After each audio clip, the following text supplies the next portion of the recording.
सत्संग जी, प्यार से बोलना। धन्यवाद जी। सत्संग जी महात्मा बहुत विस्तार पूर्वक समझा कर गए हैं। सासी संत महात्मा हर जगह जाते हैं। क्यों जाते हैं? ये हमें जगाने के लिए आते हैं। किस लिए जगा रहे हैं?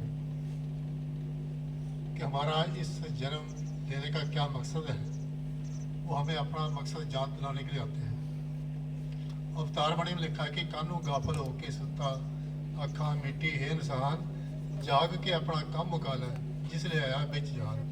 कि इस जहान के बीच में जिसके लिए वो आया है वो अपना काम पहले कर ले, और वो पहले काम यही है कि इस ईश्वर को जानना, यही काम है।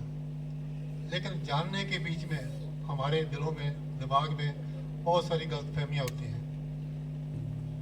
जात पात की है, पाप पुण्य की है। किसी को कहो कि चलो सत्संग चलिए, कहते हैं हमारे भाग ही कहाँ है, हम कहाँ सत्संग जा पाते हैं, हम तो पापी इंसान हैं, हमारे भाग में ऐसे नहीं हो सकता है। या कहते हैं कि वो उस जात का है, वो उस जात का है, वहाँ जाना ठीक नहीं है। ऐसे ही भ्रमों में हम फंसे हुए हैं। ये हमारे और परमात्मा के बीच में रुकावट है। ये हमें परमात्मा तक नहीं पहुंचने देते हैं। तो आओ सासी, लिखा है कि जात न पूछो साध की, पूछ लीजिए ज्ञान। पढ़ा रहने दो म्यान को, मोल करो तलवार का, पढ़ा रहने दो म्यान। और सासी लिखा है कि जात साध की जात न मत पूछो, क्योंकि वो तो ज्ञान देता है, हमें ज्ञान प्राप्त करना है। सासे जिस प्रकार एक शहद बेचने वाला होता है और वो शहद बेच रहा है गांव के अंदर, और बोतल जो है शराब की है, बाहर उसमें शराब का लेबल लगा हुआ है, लेकिन अंदर शहद भरा हुआ है। क्या हम मना कर दें कि हम नहीं लेंगे क्योंकि शहद भरा हुआ है, हम उसको खरीद लेते हैं। इसी प्रकार सासी जो सतगुरु होता है वो ज्ञान का दाता होता है, उसके पास ज्ञान है। अगर हम जात देखेंगे तो सासी वो ज्ञान से हम वंचित रह जाते हैं। हमने संसार का कोई भी काम करना है, हम जात पात नहीं देखते हैं। अगर बैंक में चेक कैश करवाना है तो वहाँ पर हम सरदार नहीं देखेंगे, कोई टोपी वाला नहीं देखेंगे, या कोई धोती वाला नहीं देखेंगे, क्योंकि हमें तो कैश लेना है। जहाँ से भी कैश मिलेगा हम ले लेंगे। लेकिन जो हम बंदगी का काम है, पूजा पाठ का काम है, परमात्मा की भक्ति का काम है, वहाँ हमारे आगे जात अड़े रहती है, ये हमें आगे नहीं बढ़ने देती है।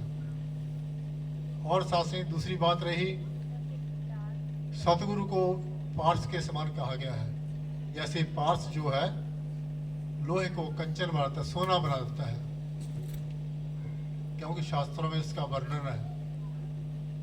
शास्त्र लिखा है कि लोहे और पारस में बड़ो अंतर हो जान, वो लोहे को कंचन करे, वो करे आप समान।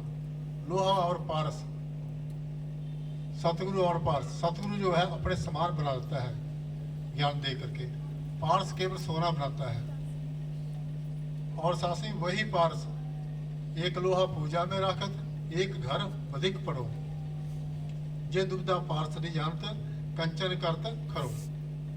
कि एक लोहा मंदिर में रखा होता है, एक लोहा शिकारी के पास होता है, तीर में लगा हुआ है, वो बंद करता है, पंछी और पशुओं का बंद करता है, एक लोहा उसके पास है।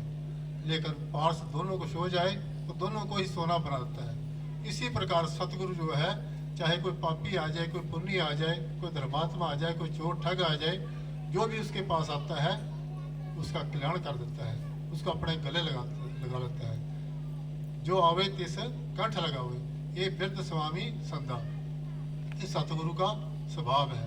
तो आओ साथी, हमें जात पात से ऊपर उठ करके, ये पाप पुण्य के झगड़ों से ऊपर उठ करके सतगुरु की शरण में आकर के इस प्रभु को जानना है, तभी हमारा कल्याण संभव है। तो दास जहाँ समझ लेता हुआ इन्हीं शब्दों से बना देता है, प्यार से बोलना। धन्यवाद।